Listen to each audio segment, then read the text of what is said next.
തിരുഹൃദയത്തിൻ മുൻപിൽ. ഈശോയിൽ സ്നേഹം നിറഞ്ഞവരെ, തിരുഹൃദയത്തിൻ്റെ 32ാമത്തെ എപ്പിസോഡിലേക്ക് എല്ലാവരെയും ഒരിക്കൽ കൂടി സ്വാഗതം ചെയ്യുന്നു.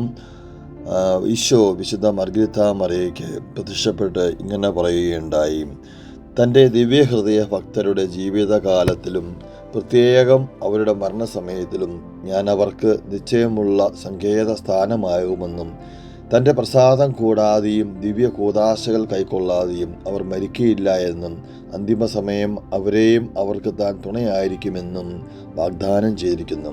ഈശോസ്നേഹം നിറഞ്ഞവരെ, നമുക്ക് നമ്മുടെ ഹൃദയത്തോട് തന്നെ ചോദിക്കാം: ഹാ എൻ്റെ ആത്മാവേ, നിൻ്റെ സകല പീഡകളിലും വിഷമതകളിലും നിന്നെ സഹായിപ്പാൻ ശേഷിയുള്ള ഒരു സ്നേഹിതനെ ലഭിച്ചാൽ അയാളുടെ സ്നേഹബന്ധത്തിൽ നിന്ന് മാറാതിരിപ്പാൻ എത്രമാത്രം നീ ശ്രദ്ധാലുവായിരിക്കും.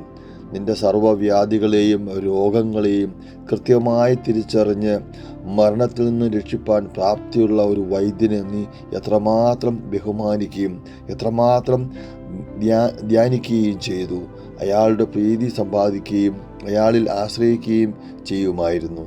സകലത്തെയും പൂർണ്ണമായി തൃക്കം പാർത്തിരിക്കുന്നവനും എല്ലാവരെയും എല്ലാവിധ തിന്മകളിൽ നിന്നും ഒഴിവാക്കുന്ന സർവശക്തനും നിന്റെ മരണത്തിൻ്റെ സമയം കൃത്യമായി അറിയുന്നവനും ദുർമരണത്തിൽ നിന്ന് രക്ഷിക്കാൻ അത്യാശയോടെ ആഗ്രഹിക്കുന്നവനും ഇങ്ങനെ രക്ഷിപ്പാൻ ശക്തിയുള്ളയാളും ഉത്തമ സ്നേഹിതനും ഒരിക്കലും തെറ്റുവരാത്ത വൈദ്യനുമായ ഈശോമിശിഹായുടെ ദിവ്യഹൃദയത്തെ സ്നേഹിക്കാതിരിക്കുന്നത് എന്തുകൊണ്ട്?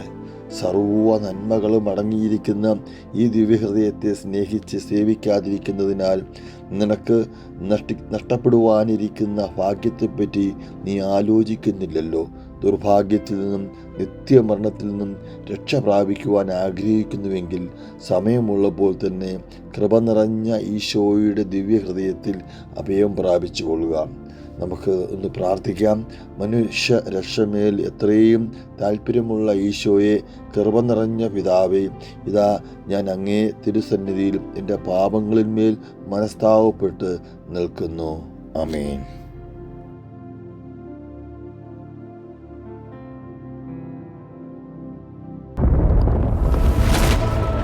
This is Sweet and Bitter Spiritual Program. Join with us and share to your friends.